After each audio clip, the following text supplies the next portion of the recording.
Hi, and welcome to Thriving in the Messy Middle. I'm Amy Wilkins, leadership coach, former media exec, and your companion in navigating life's in-between.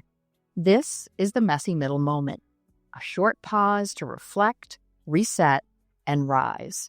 So up next, I'll share a timely insight or fresh idea to help you stay grounded, grow with intention, and thrive, even when things feel a little messy. Today, I want to talk about personal branding. Now, some of you are already getting hives as I say this. It's one of those things that most people realize they need when they're in between roles. And if that's where you are right now, let me just say this isn't a judgment. It's a starting point.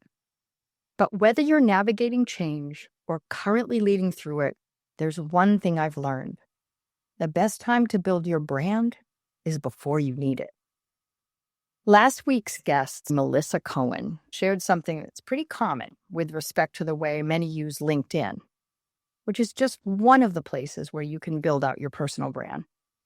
And she said she used to treat LinkedIn like a digital resume, a place to drop promotion announcements and title changes, and then she'd disappear until another one of those came around. And it wasn't until she left a role that she saw the value.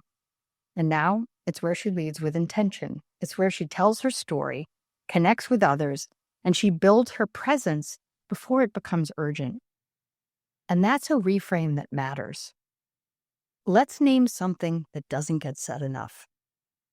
For many women, showing up on LinkedIn can feel icky or braggy or disingenuous.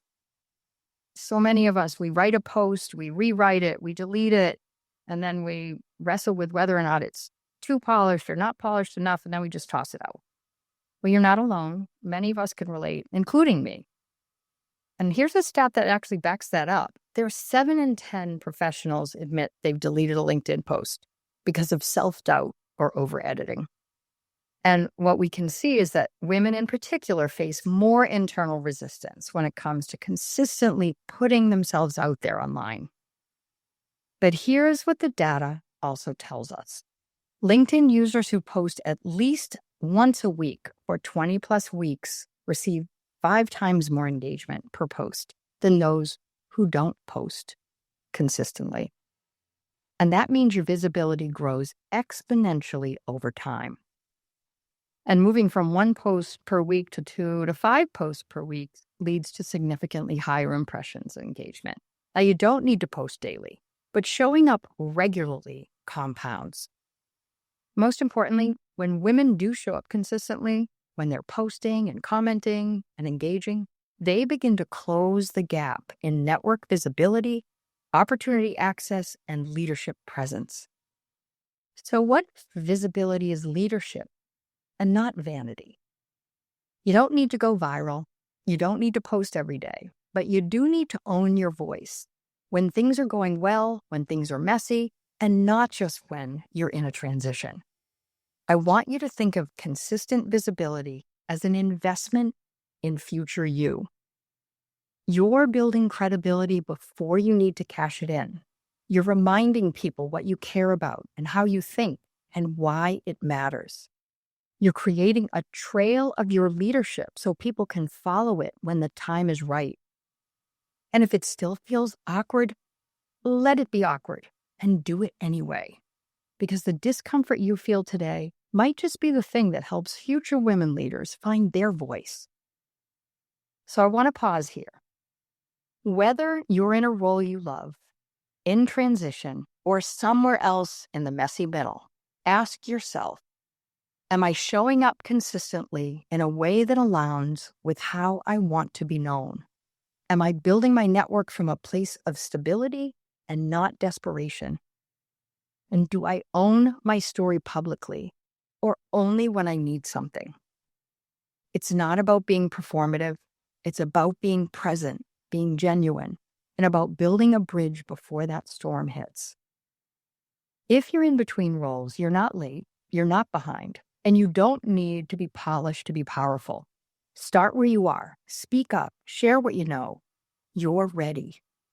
And if you're currently working, don't wait until the next reorg, pivot, or unexpected layoff to remind people of your smarts.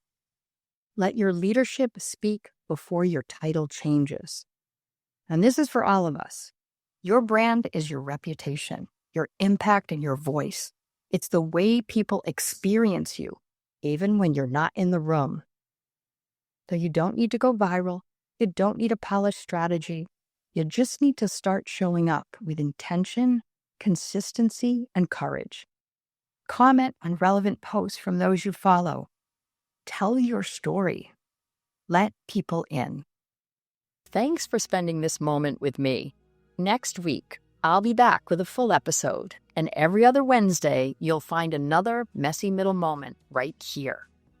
If today's reflection landed with you, please follow the show, share it with a friend, or leave a review. It really helps more women find their messy middle magic. And for more inspiration and ways we can work together, visit chooseah.com. And remember, you are the most worthwhile project you will ever work on. So until next time, keep thriving, especially in the messy middle.